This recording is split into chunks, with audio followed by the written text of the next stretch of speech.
আজকে মনটা ভীষণ ভীষণ খারাপ। সকালে অফিসে গিয়ে শুনতে পেলাম আমাদের ২১ বছর বয়সের একটা পেশেন্ট সুইসাইড করেছে। খবরটা শোনার পর পুরো টিম আমরা স্তব্ধ হয়ে গিয়েছিলাম। অনেক চেষ্টা করার পরও পারলাম না আমরা ছেলেটাকে বাঁচায় রাখতে।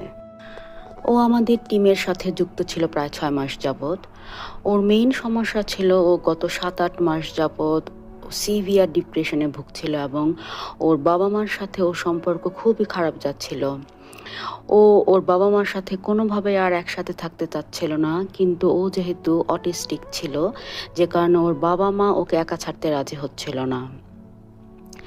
ও প্রচণ্ড রকম মেধাবী ছিল এবং গত বছর ও অক্সফোর্ড ইউনিভার্সিটিতে ভর্তি হয়েছিল ম্যাথমেটিক্সে।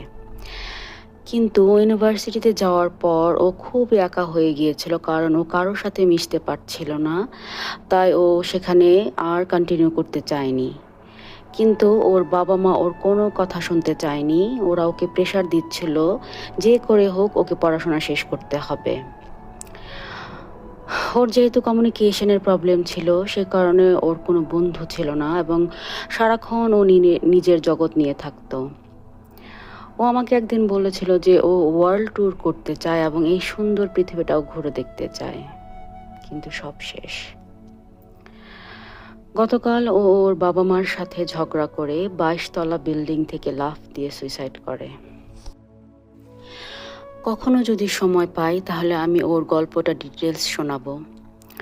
তবে শেষ করার আগে আমি এটুকু বলতে চাই যে মেডিকেল সাপোর্টের পাশাপাশি প্রত্যেকটা মানুষের ফ্যামিলি সাপোর্ট খুবই প্রয়োজন। এবং আমি ইয়াং জেনারেশনদেরকে বলছি, যদি তোমাদের কোনো প্রবলেম থাকে please discuss with your friend, discuss with your teacher, discuss with your parents or discuss with your health care professional, but please don't just do it. আজকে মনটা ভীষণ ভীষণ খারাপ। সকালে অফিসে গিয়ে শুনতে পেলাম আমাদের ২১ বছর বয়সের একটা পেশেন্ট সুইসাইড করেছে। খবরটা শোনার পর পুরো টিম আমরা স্তব্ধ হয়ে গিয়েছিলাম। অনেক চেষ্টা করার পরও পারলাম না আমরা ছেলেটাকে বাঁচায় রাখতে। ও আমাদের টিমের সাথে যুক্ত ছিল প্রায় ৬ মাস যাবৎ। ওর মেইন সমস্যা ছিল ও গত ৭-৮ মাস যাবৎ সিভিয়ার ডিপ্রেশনে ভুগছিল এবং ওর বাবা-মার সাথে ওর সম্পর্ক খুবই খারাপ যাচ্ছিল।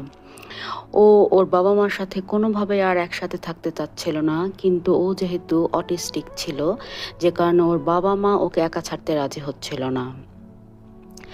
ও প্রচণ্ড রকম মেধাবী ছিল এবং গত বছর ও অক্সফোর্ড ইউনিভার্সিটিতে ভর্তি হয়েছিল ম্যাথমেটিক্সে। কিন্তু ইউনিভার্সিটিতে যাওয়ার পর ও খুবই একা হয়ে গিয়েছিল, কারণ ও কারোর সাথে মিশতে পারছিল না।